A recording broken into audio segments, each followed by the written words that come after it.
माँ जी जल्दी चलिए, देखिए आपके घर के बाहर एम्बुलेंस आई है। गायत्री भागती हुई दरवाजे पर आती है।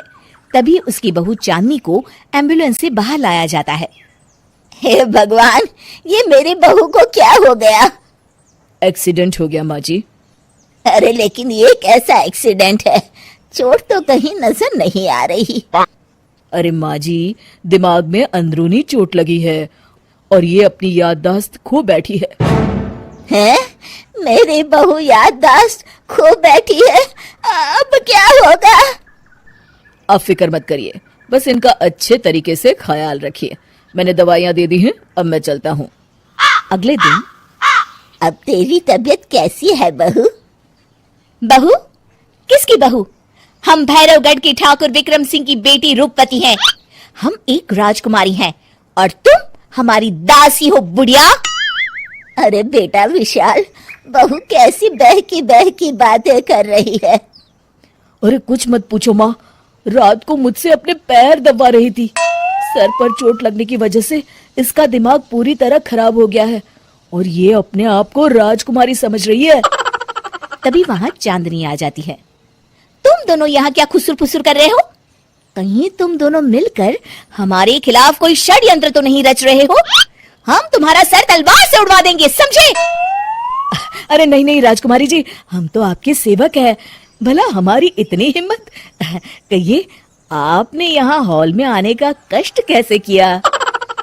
हमें बहुत भूख लगी है। ए दासी, जल्दी से हमारे लिए भोजन का प्रबंध करो।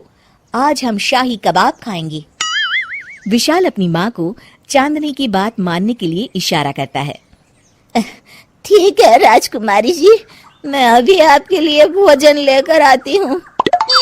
इस तरह विशाल और उसकी माँ ना चाहते हुए भी चांदनी की जी हजूरी में लगे रहते हैं। लाओ माँ, जल्दी से मेरा टिफिन दो, मुझे देर हो रही है। अरे ठहर जा, जरा दम तो लेने दे मुझे। सारे घर का काम मुझे अकेले को करना पड़ता है। तेरी बीवी तो राजकुमारी बनी बैठी है, सारा दिन हुक्म चलाती रहती है। अरे माँ, मेरा भी तो यही हाल है। फिलहाल तुम मेरा टिफिन दे दो, मैं चला। रुको, कहाँ जा रहे हो? अरे मर गया रे, ये कहाँ से आ धमकी? आज हमारा जुहू चौपाटी घूमने का मूड है और हमें अपने लिए नई साड़ियाँ भी खरीदनी है। चलो जल्दी से अपना वाहन निकालो और हमें ले चलो। अरे अब तो मैं गया काम से। अगर आज मैं वक्त पे ऑफिस नहीं पहुंचा तो मेरा बॉस मुझे नौकरी से निकाल देगा। मरता क्या न करता। आखिरकार विशाल चांदनी को घुमाने ले जाता है और चांदनी अपने लिए ढेर सारी शॉपिंग भी करती है। ए दासी, टीवी पर कपिल शर्मा के आने का समय हो गया है, जल्दी से टीवी शुरू करो। अरे वाह, कपिल शर्मा तुझे याद है, बाकी कुछ याद नहीं। बहू तू तो बड़ी चालू लगती है, अपने फायदे की हर चीज तुझे याद रहती है। मैं तो तेरी इस अजीब बीमारी से परेशान हो गई हूँ। अगले दिन अरे डॉक्टर साहब, आप इतने दिन से मेरी बहू का इलाज कर रहे हैं, लेकिन उसकी बीमारी तो सुधरने के बजाय और बढ़ती जा रही है। अरे माँ जी, ये दिमागी बीमारी है। बेचारी की याददाश्त चली गई है, वापस आने में थोड़ा वक्त तो लगेगा ही ना। गायत्री डॉक्टर से बात कर ही रही होती है कि तभी उसकी पुरानी सहेली शीला वहां आ जाती है। शीला को देख अचानक डॉक्टर घबरा जाते हैं। अच्छा माँ जी, मुझे एक मरीज को अर्जेंट देखने जाना है, मैं चलता हूँ। ये कौन था? अरे अब क्या बताऊं शीला, एक एक्सीडेंट भी मेरी बहू की याददाश्त चली गई है। ये डॉक्टर उसका इलाज कर रहा है। ये डॉक्टर कब से बन गया? अरे ये तो चमन पान वाले का लड़का है, सारा दिन नौटंकी करता रहता है। अच्छा तो ये बात है, अब मैं समझी। मेरी बहू और ये पान वाले का लड़का दोनों मिलकर मुझे बेवकूफ बना रहे थे।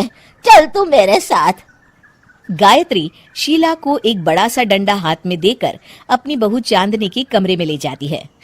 बहू, ये मेरी सहेली है, एक डॉक्टर है। इसने तेरे जैसे न जाने कितनों का इलाज 2 मिनट में कर दिया है।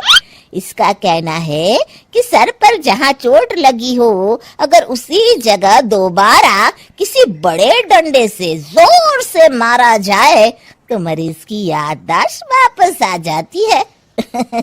देख, हम डंडा भी लाए हैं। अपनी सास की बातें सुनकर और हाथ में बड़ा डंडा देख चांदनी घबरा जाती है। अरे बाप रे, मैं तो फंस गई। इस डंडे की एक बार की वार से ही मैं तो चारों खाने चित हो जाऊंगी। अब क्या करूं, क्या करूं, क्या करूं? लेकिन गायत्री, डंडा सर पर ठीक उसी जगह लगना चाहिए जहाँ चोट लगी है। अरे तू चिंता मत कर, 2-4 बार मारूंगी तो एक बार तो सही जगह लग ही जाएगा ना। चल बहू, तैयार हो जा। अरे नहीं नहीं माँ जी, मुझे मत मारिए। दरअसल घर के काम करने से बचने के लिए मैंने ये सब नाटक किया था। मुझे माफ कर दीजिए, मैं कान पकड़ती हूँ, दोबारा ऐसी गलती कभी नहीं करूंगी।